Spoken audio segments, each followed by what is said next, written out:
បានឡើយយើងរៀបចូលទៅវិញហើយបងប្អូនអរគ្នាបាទស្ពឺម៉ូតូអាគប់បាទ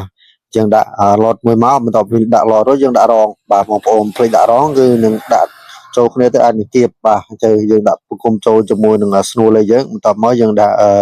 និគាផ្ដាមបាទនិគាផ្ដាមគឺមានខាងធំនិងខាងតូចផងដែរបងប្អូនអរគ្នាបាទកាលណាបងប្អូនចូលខាងតូចដាក់ខាងធំគឺអត់ត្រូវទេបងប្អូនហើយ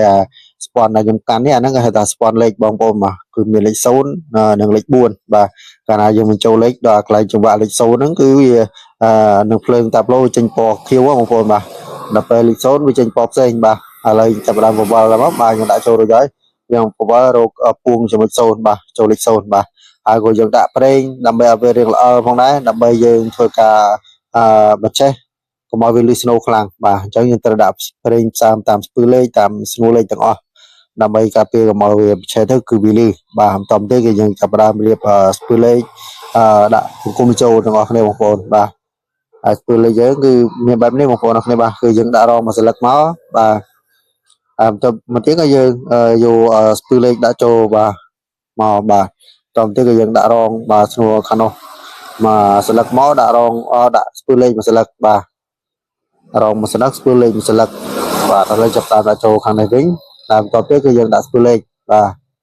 ទចូលមកក្របទៀតមកបាទហើយហើយសំខាន់នេះហ្នឹងសារ៉ាប់គឺសារ៉ាប់ទប់បាទទប់លេខកាលណាយើងបញ្ចូលលេខអស់ចូលលេខ0អីគឺចូលលេខយើងចូលទៀតហើយបងប្អូនបាទគឺមានគឺមួយហ្នឹងសម្រាប់ទប់បាទឥឡូវយើងចាប់ដើមដាក់បញ្ចូលរួចរាល់អស់ហើយបាទ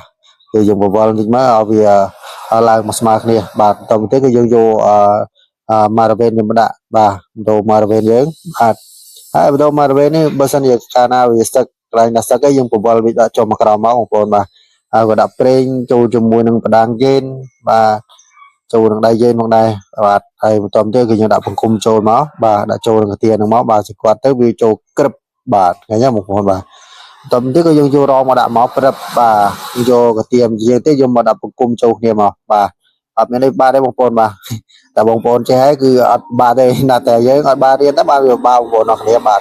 តាមទៅរួចរាល់ហើយយើងត្រឡប់មកមកជាងទៀតមកបាទយើងដាក់មកជាងទៀតដើម្បីយើងធ្វើការរឹតខ្សៅបាទដាក់មុខខ្សៅបងប្អូនបាទ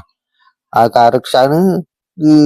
យើងមើលខ្សៅផងដែរបងប្អូនបាទដូចខ្សៅមួយក្របនេះដូចជាវែងពេកនេះជំនួយដាក់ចូលបងប្អូនបាទ